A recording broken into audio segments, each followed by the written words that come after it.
Hello, hello, hello. This is C, and you're listening to Life's a Chore. It might be a little windy too, because I'm sitting here by the water, real country like. Today's a tough one, y'all. Not gonna lie. I'm gonna try my hardest to not bawl into tears every 2 seconds, but it's one of those days. Today is my beautiful, amazing, smart, ever present, just like the title, mother's birthday. Happy birthday, Mom. Big 50.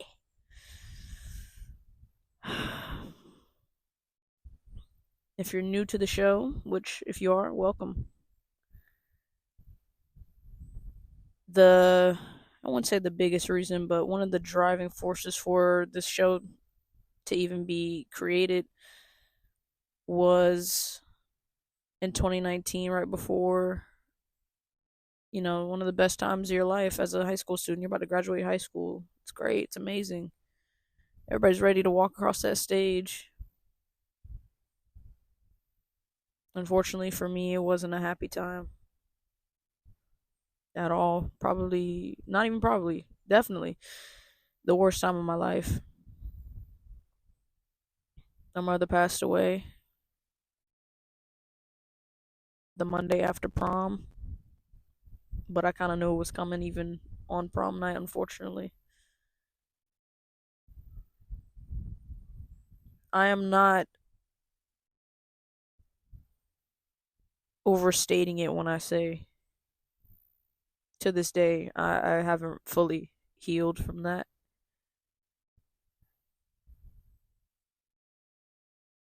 You never do, I don't think. This is your mother you're talking about. And no matter if you don't see eye to eye with your mother 100% of the time, because I sure didn't with mine, but it's your original protector at the end of the day. That's basically my intro to this. It's about grief, it's about overcoming it, doing all you can, and you know, that's all we can do is just continue to live for those that aren't here anymore. Rest in peace to all those that have passed recently, especially. Um we lost some legends over this last week or two, especially D'Angelo. Man, his importance in music cannot be understated, and I hope he's resting peacefully.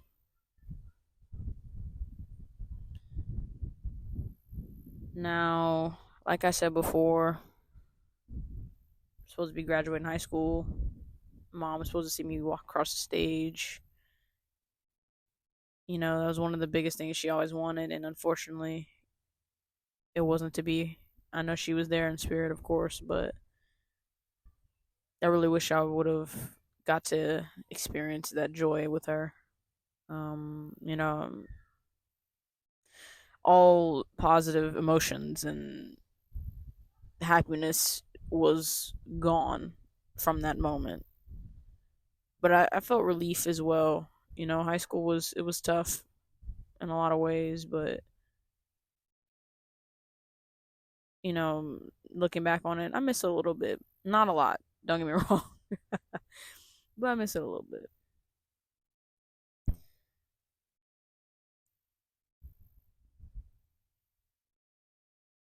When I graduated, my aunt, shout out to my aunt Annie.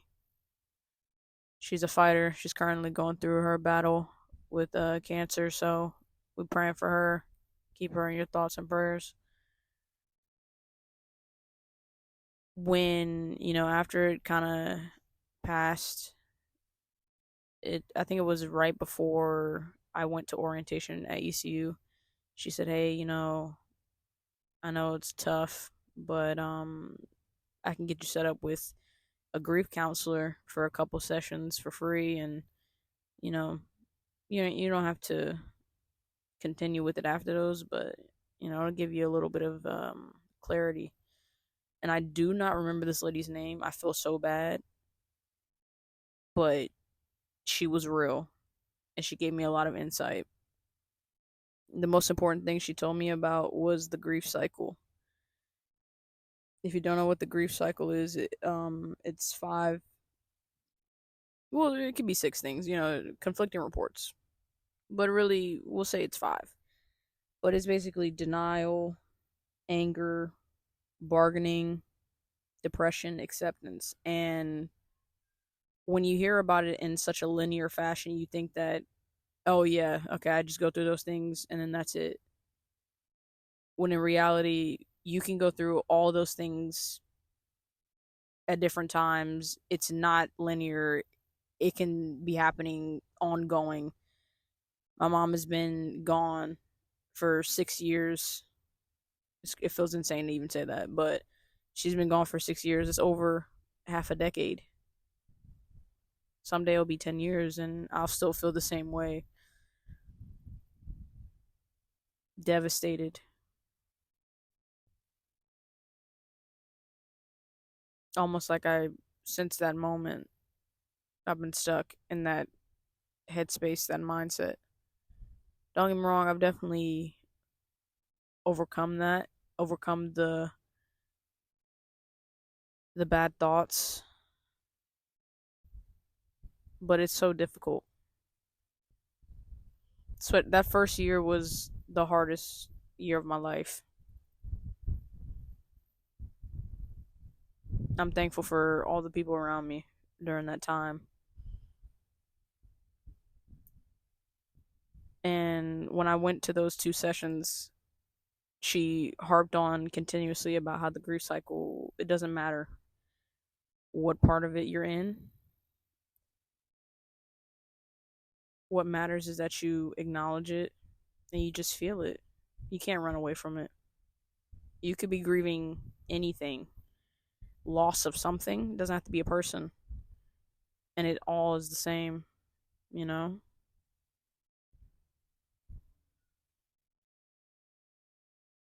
She told me that when things get difficult at school, because, this is a big change. I've never been away from home for longer than a weekend, a week. When you're up there by yourself and, those thoughts, those bad thoughts, when they try to jump on you, remember the good times with your mom. Remember the laughs. Remember those memories that you're holding on to. And like I said before, it's been 6 years, but I still remember the sound of her laugh, the faces she would make when I said something stupid, the nicknames she used to call me as a kid. And as I started to grow up, how she changed, how she spoke to me. I think that was one of the most important things I ever kind of noticed about my mom is that as I grew older, she grew more understanding. She tried to meet me where I was at almost all of the time, and I think that's something that you take for granted. A lot of people always talk about nobody loves you unconditionally in this life, but I think your parents get pretty damn close. They really have no choice. They made you.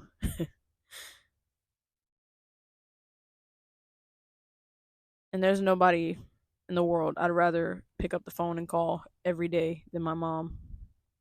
Maybe my great grandma, but mom was first. And through every new achievement or milestone in my life, I'll yearn for that, wish for that really, really hard. And a long time ago, I accepted that I can't.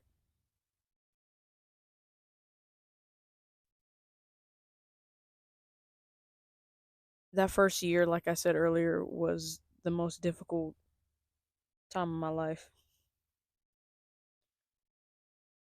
I remember after the first week at ECU, I almost dropped out. The grief, being away from home, new surroundings, new people, and just the pressure of if I don't succeed, what's next? All of that was just compounding on me, and it was bad, really bad. I had to talk to the dean. It was that bad. And ultimately, I changed my major, and the rest is history. I graduated, but I don't think people know how close I really was to dropping out. Like I literally sent all the stuff I had to do online, and then they were like, "Okay, you have a meeting with the dean." I talked to, the people around me, and they were like, "Damn, bro, for real? Like, you throwing in the towel already?" I was like, "I can't do this, bro. Fuck biology, the major, not the subject. At least how they was teaching it at ECU, because that shit was treacherous as fuck." But shout out to my advisor, and also shout out to at ECU. They had a grief. What's the word? They had like a grief program or whatever, and there were people that also were going through grief and suffering from a loss. And I went to like 3 meetings for that, and that also helped. You know, it's important to not feel alone in that type of feeling. And what I learned from that was I could be at my lowest, my absolute lowest, and still there's something to turn to. Still there's an avenue to try. There's a stone to turn. No matter how helpless I felt that whole week, even backing up and going to when we went up there for orientation, it was that same kind of bottomless pit of just sadness. So I'm very, very proud and really happy that I had so many different resources to access that made it easier to kind of unpack my feelings, unravel the just all the emotions that I felt at that time. And one of the biggest ways that I would say I've overcome all those feelings of sadness, anxiety, my anxiety was bad, and also just in that time frame, just physically I was in a bad shape. I stopped eating gluten, and maybe 60% of my issues were were fixed after a couple months physically, not, emotionally. Emotionally, I think what started to help me was writing down a lot of the stuff that I was feeling, because my thoughts were not the same as what was on my heart. And that was kind of the first time that I felt conflicted. My thoughts were very drastic, very dramatic, and my heart was just very sad, kind of lost in a way. So it was kind of a war, like a game of tug, where they were just kind of going at it, and I couldn't decide what emotion or emotions that I wanted to stand in at that moment or throughout the days. It didn't help that I hated like every class I was in, but shit happens. Another way I overcame it besides writing it down was playing music, which I didn't think would be an avenue for me, but it was. Obviously, playing sports will always be something that I turn to in a time of need, in a time of joy. It doesn't matter. But I found myself slowing down a lot. ECU has two pianos in the student center. Well, since I was there, I don't know. They might have taken them away or added more. I don't fucking know. But they had this piano on the second floor that was kind of like more secluded. The one on the first floor that you kind of out in the open and shit, everybody can hear what you're playing. But if you're on the second floor and there's like you kind of in the corner with it, you have a little bit more privacy. I would go over there for like 30 minutes on end, like every week, and just play. I don't know how to play the piano to this day, but I was just playing the notes, just kind of fucking around, and it didn't make sense. It didn't have to make sense. It was just something for me to do that wasn't crying myself to sleep or crying during the day or crying in the morning. Like it wasn't, it was something that I didn't have to feel sad for. It was me being happy. And I've been getting that urge to start back kind of messing around with the piano and the guitar and tapping back into that type of outlet. I think, I don't think I'm fucking Mozart or anything, but I think I have some musical talent. So it's something for me to explore, especially now that I'm done with school, been done with school, and I'm kind of just working. So what else is there to do?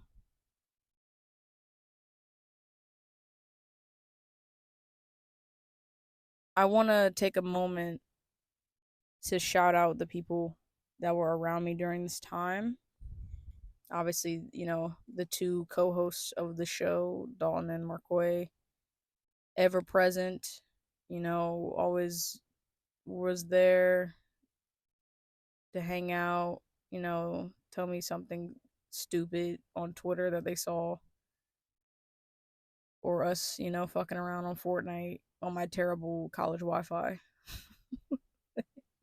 and Markway's terrible college Wi Fi. Layla, who was literally right there with me as I was contemplating dropping out. My godparents, my aunt, my grandma. Shout out to Jenny.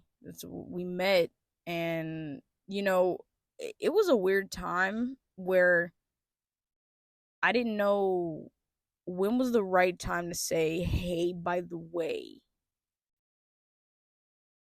I'm in a very, very bad time, like awful." I think it actually was around this time period. I think it was right around my mom's birthday where I told Jenny and Redacted that my mom had passed away that year and it was her birthday. And obviously they were understanding and did their best to cheer me up. I appreciate that. And that struck with me really really hard because I just met these people and they tried to just cheer me up and it worked for a couple of days. Kept me busy. We would go eat in the dining hall and stuff like that. It's the little things. It doesn't have to be something super grand. It's just whatever you can do to take somebody that's suffering from grief out of that pocket where it feels like they're in a bottomless pit. And I'm really grateful for that. Shout out to Alejandra too. There's a lot of people that they didn't know that they were touching my heart and getting me through the next day just by being them, but there were a lot of people that did that. Words are just words, but I 100% really, really, really am grateful for all those people because I mean it's my grief, it's my sadness and shit like that, and I never felt weird about it. Like if somebody brought up their mom, nobody ever looked at me with pity, and I didn't feel offended. It was very much just a natural way of everybody acknowledging it, knowing it, giving me that assurance that it's okay. It's a shitty situation, it's fine. You can be sad, like no one's gonna judge you. And I never feel judged, so shout out to y'all. Appreciate y'all. And finally, how I celebrate my mom, Shanita. So that first year I didn't know what to do. My aunt, she called me, she said, "Hey, we can get this made and all that." And I mean, that was a cool idea to, get a teddy bear made with one of her old shirts or sweatshirts or something like that. Or, have a little balloon releasing ceremony, stuff like that. But when I think about my mother, love you, mom. My mom was quiet, serene, grand gestures just doesn't fit who she was. So I knew that that first year I had to really set the tone and celebrate in a way that truly represented who she is. So I bought her favorite snacks and drink, and I sat outside and I just talked to the sky. And obviously if you're not religious, or you are religious and you don't believe in the afterlife and things like that, that's fine. But it brought me a lot of peace to just look up at the sky and imagine that she was just putting her ear to earth for a second, just to hear me cry and whine and sob in front of the basketball court at Tyler Hall. And that's kind of similar to what I'm doing right now, except I'm not sobbing and I don't have her snacks yet. I will be buying them though. That's a yearly tradition. But it all kind of feels, similar. This time I went out to a park. I sat in front of the water and I cried a bit. I definitely did cry a bit. A couple of times, a couple of different times I just broke out in tears. And I've let myself feel that because it's real. I said at the beginning, it's been 6 years, but I'll never stop feeling this way. That's another part of the acceptance in the grief cycle. Acceptance that they're not coming back, but also acceptance that how I feel right now is not a bad thing. The level of grief that I feel speaks to the impact she had on me and still has on me to this day. Everywhere that I go, I carry my mom with me. She's in my heart, she's in my head. At every turn, every decision, anything of importance in my life, she's in my ear,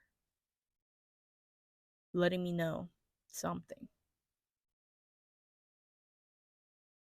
I couldn't ask for more comfort than that, and I'm forever grateful that she's my mom.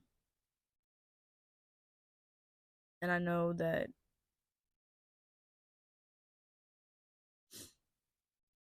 she'll be very, very proud of me.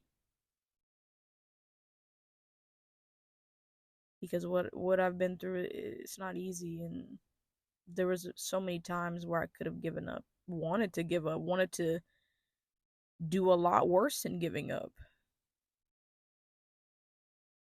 But at every turn, like I said before, she was right there in my ear, letting me know that giving up isn't an option. It's not what we do. She was an extremely resilient person. No matter what went wrong, she had a solution. And she's one of the main reasons why, to this day, I'll always be solution based. What can we do? How can we change this? Never stop. And she's also another reason why I make sure to get my rest, and I make sure to not ever let a job, a career, anyone stand in the way of my peace, because there's nothing more important. So, if you're listening still to the end, shout out to everybody that be listening to the end. If you're feeling like how I felt and like how I'm feeling right now, understand that I'm with you. This grief shit, it's not easy. And there's ebbs and flows, and there's ups and downs. There's so many times you want to just give in to it. And sometimes you do have to. It's unavoidable. You know, on Mother's Day, it's really hard for me. Really hard for me. But on her birthday, on my mom's birthday today, it's not hard for me. It's more like a celebration. All week I've been in a daze. I know I've been in a daze because we recorded an episode last week on Discord, and I was supposed to download it before Saturday, and I didn't. So we lost that episode, unfortunately. And I know if my mom's birthday wasn't coming up, I would have never done that. There would have been no other reason why I would have been in such a just far away mindset. I'm not like that. But that's the power of grief. It controls you. And you have to break out of it, because it can, like I said before, feel like a bottomless pit. But I'll always keep celebrating my mom, whether it's her birthday or not. Continue to make her proud. You know, my brother, he's doing his best out here as well. And once again, if you're out there feeling like how I feel, it's okay. Turn to those around you, the resources you can get your hands on, and remember that it's a cycle. You're not going to stay in one emotion forever. I love y'all. Appreciate everybody that listens to the podcast. We recently just hit 3,700 downloads. Always grateful. Always ready to achieve more. And that day that we truly go for it, because we really have never gone for it, I pray that we really reap the rewards of what we sowed over this past 6 years, because at the end of the day, we're celebrating my mom, who ultimately was one of the main catalysts into why this is a thing. So it's all connected. And with that, this has been Life's a Chore. We're out of here.